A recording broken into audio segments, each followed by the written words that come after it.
नीतिक एटलस के दस्तावेज हैं और ये मुख्य रूप से एशिया महाद्वीप का एक ऐसा चित्र पेश करते हैं जो स्कूल की किताबों वाला कोई साधारण नक्शा नहीं है। नहीं, वो रंग बिरंगे देशों वाला नक्शा तो बिल्कुल नहीं है। हाँ, बल्कि ये वैश्विक शक्ति का एक ब्लूप्रिंट है।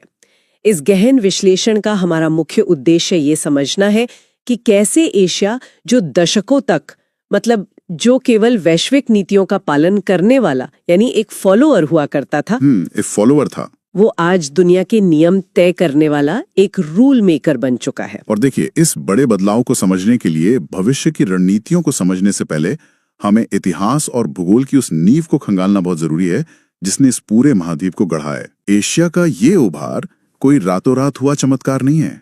अगर हम इतिहास देखें तो सिंधु, चीनी और मेसोपोटामिया जैसी दुनिया की सबसे प्राचीन और महान सभ्यताओं ने इसी जमीन पर जन्म लिया था। बिल्कुल, और व्यापार के शुरुआती नियम या कहने की शहरीकरण की पहली ईंटें भी यहीं रखी गई थी। सही कहा। और सिर्फ व्यापार या सभ्यताएं ही नहीं, दुनिया के सभी प्रमुख धर्म, हाँ, चाहे वो हिंदू हो, बौद्ध, इस्लाम, ईसाई, यहूदी या सिख धर्म हो, बिल्कुल, इन सब का उद्गम भी तो इसी महाद्वीप से हुआ है।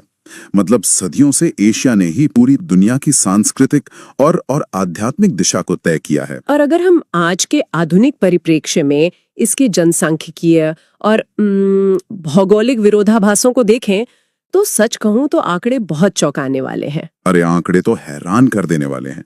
मैं बताता हूँ, पूरी पृथ्वी के कुल थल क्षेत्र का सिर्फ 30% हिस्सा, सिर्फ 30% एशिया के पास है। लेकिन इस 30% जमीन पर दुनिया की 60% आबादी रहती है। बाप रे, करीब 4.7 अरब लोग। जी हाँ, इतने कम क्षेत्रफल में इतनी बड़ी आबादी का होना इस महाद्वीप को विरोधाभासों का एक विशाल केंद्र बनाता है। मतलब ये सिर्फ जमीन का एक टुकड़ा नहीं है, बल्कि आज के वैश्विक संतुलन की एक धुरी बन गया है। बिल्कुल। लेकिन यहीं पर एक बड़ा सवाल खड़ा होता है।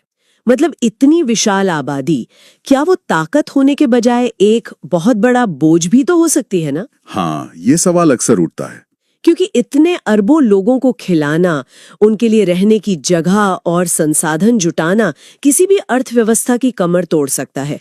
तो फिर ये महाद्वीप इस बोझ को अपनी ताकत में कैसे बदल पाया? देखिए, इस सवाल का जवाब उस चीज में छिपा है जिसने सदियों से इस आबादी को पनाह दी है, और वो है एशिया का चरम भूगोल यानी एक्सट्रीम ज्योग्राफी।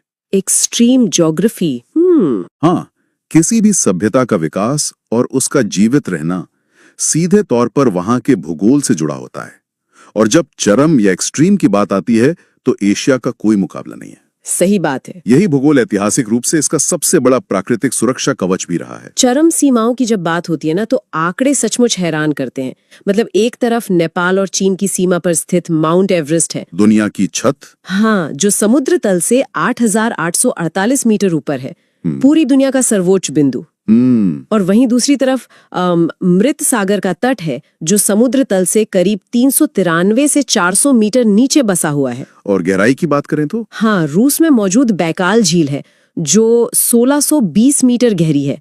ऊंचाइयों और गहराइयों का इतना बड़ा फासला मुझे नहीं लगता किसी और महाद्वीप पर देखने को मिलता है। बिल्कुल नहीं मिलता। और इन्हीं ऊंचाइयों ने ऐतिहासिक रूप से एशिया की रक्षा की है।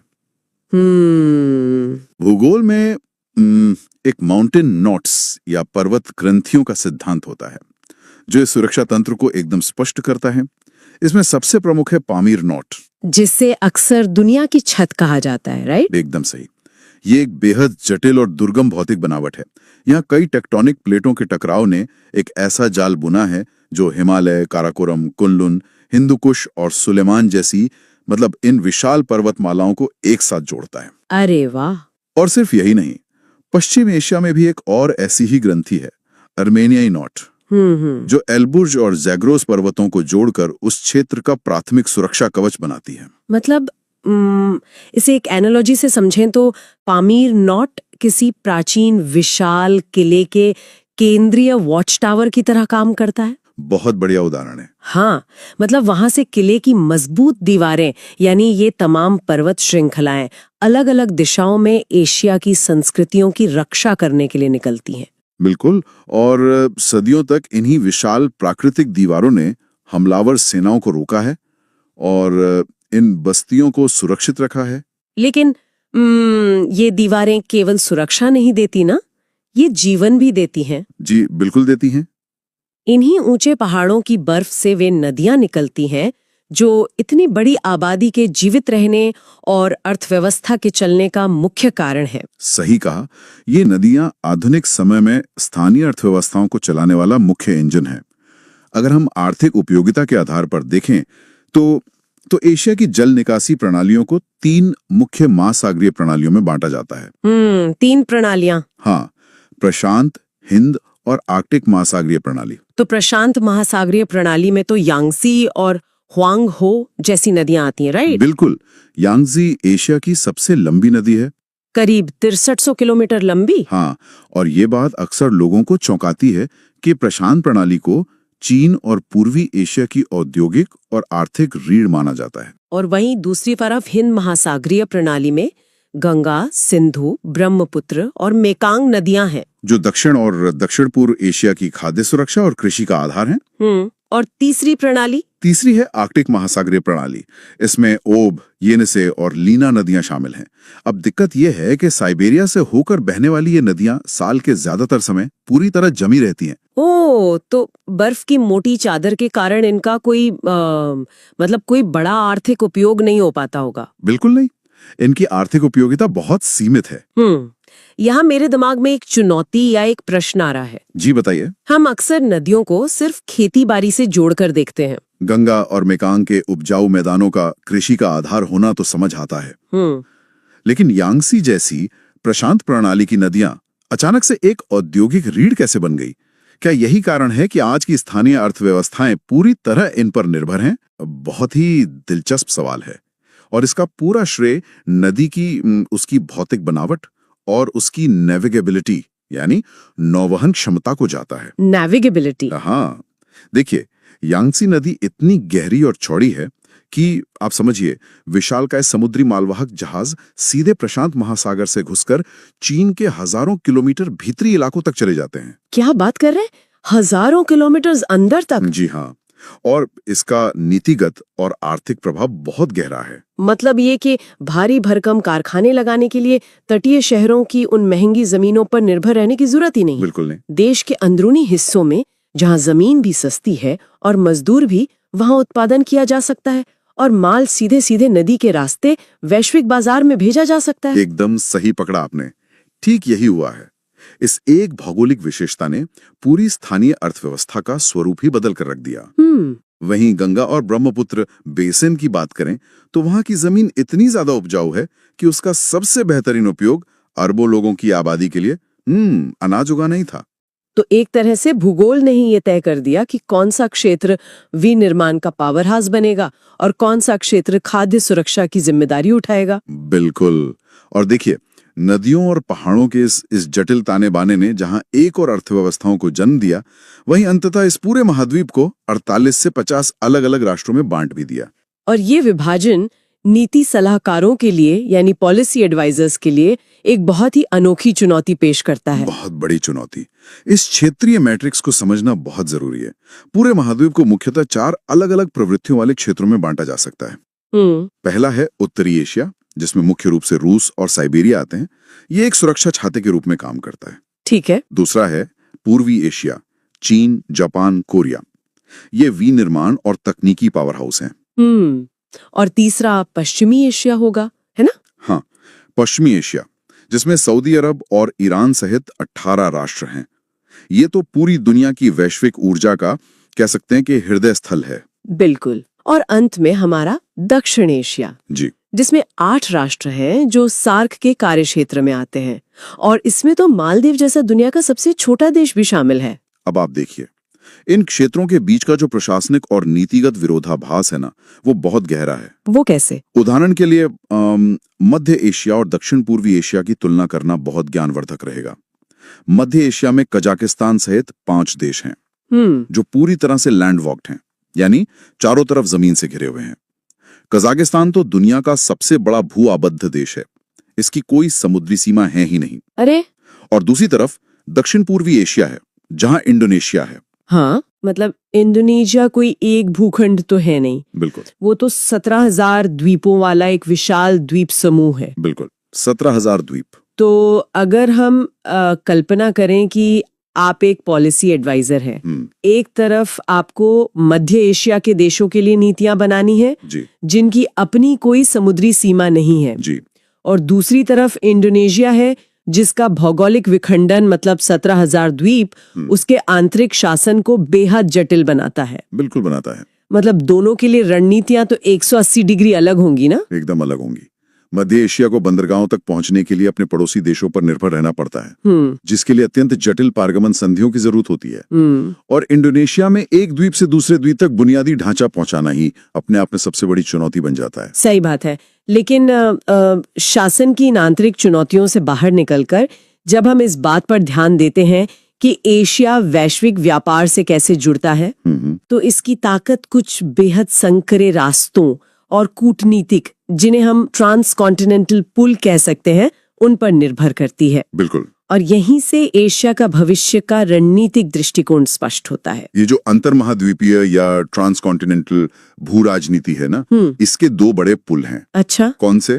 पहला पुल है तुर्की, जो बॉस्पोरस और डार्डनेल्स जल डमरू मध्य के माध्यम से यूरोप और एशिया को जोड़ता है। और दूसरा पुल है मिस्र, जिसका सिनाई प्रायद्वीप एशिया को अफ्रीका से जोड़ता है। ये राष्ट्र केवल भौगोलिक रूप से ही नहीं बल्कि वैश्विक कूटनीतिक निर्णयों में भी निर्णायक भूमिका निभाते हैं। लेकिन जब हम अर्थव्यवस्था की बात करते हैं तो सारा ध्यान चोक पॉइंट्स पर चला जाता है। Choke point mechanics. बिल्कुल। हाँ, हरमुज जल डमरू मध्य और मलक्का जल डमरू मध्य। देखिए, हरमुज जल डमरू मध्य को द ऑयल वॉल्व कहा जाता है। ये मध्य पूर्व की ऊर्जा आपूर्ति को वैश्विक बाजारों से जोड़ने वाला एक बेहद संकरा मार्ग है। और वहीं मलक्का जल डमरू जो है द इकोनॉमिक वेन, जी, इंडो पैसिफिक की आर्थिक शिरा, जहां से पूर्व एशिया मतलब विशेष रूप से चीन और जापान का अधिकांश व्यापार और ऊर्जा गुजरती है। इसे ऐसे समझ सकते हैं कि हरमुज और मलक्का दुनिया के उस हाईवे के टोल प्लाजा या एक वॉल्व की तरह हैं, जिन्हें अगर थोड़ा सा भी कस दिया जाए तो पूरी दुनिया की अर्थव्यवस्था की सांसें रुक सकती हैं। बिल्कुल रुक सकती हैं।